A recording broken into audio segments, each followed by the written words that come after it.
ආයුබෝවන් ඔබ සියලු දෙනාටම අද මම ඇවිල්ලා ඉන්නේ අබම්පොල ප්‍රදේශයේ අලුත් පේර වගා භූමියකට.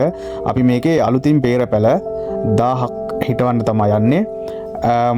වගා භූම එකම වගා භූමියේ තැන් දෙකක පැල 1000ක් හිටවන්න යන්නේ. ඒකේ එක වගා භූමියක් තමයි මේ කැලේ වැවිලා තිබ්බ අතෑරලා තිබ්බ මානා වලින් වැහිලා තිබ්බ බිමක් මුලින්ම අපි මාන ටික අයින් කරගෙන හොඳට පොළව අඩියක් විතර ගැඹුරට ඩිස් වෙන්න. ඒ කියන්නේ පොළව පෙරලෙන්න අපි තැටි නගුල යොදාගෙන පොළව පෙරලීමක් සිදු කරා. ඉන්පස්සේ රොටරි නගුල යොදාගෙන ලොකු ට්‍රැක්ටර් එකක රොටරි නගුල යොදාගෙන අපි හොඳට ඒ කැට ටික කුඩු වෙන්න බිම් මට්ටම් වෙන්න සකසාගෙන අද අපි කරන්නේ මේකේ පැලයකට නිශ්චිත පරතරයක් ලබා දෙන්න.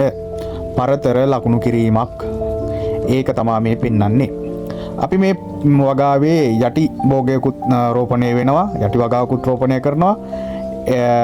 ඒ නිසා අපි මේ පරතරය අඩි 10ත් අඩි 8ත් අතර වගේ ප්‍රමාණයක් ගත්තා.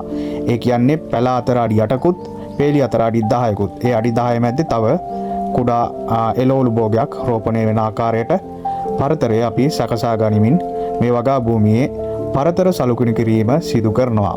මේ පරතර සලකුණු කිරීමේදී අපි පේලි සකසා ගන්නේ නැගෙනහිර සිට බටහිර දෙසට. මේන් පසු සිදු කරන්නේ මේ වගා භූමියේ වලවල් කැපීම. සාමාන්‍ය මේ වගා භූමියක වලවල් කැපීමේදී අඩි 1.5 වලක් යොදා ගැනීම සිදු කිරීමට නියමිතයි. මේ වගේ පේර වගාව සම්බන්ධ තාක්ෂණික වීඩියෝවක් සමගින් නැවත හමු වෙනතුරු ඔබ සියලු දෙනාටම ස්තුතියි.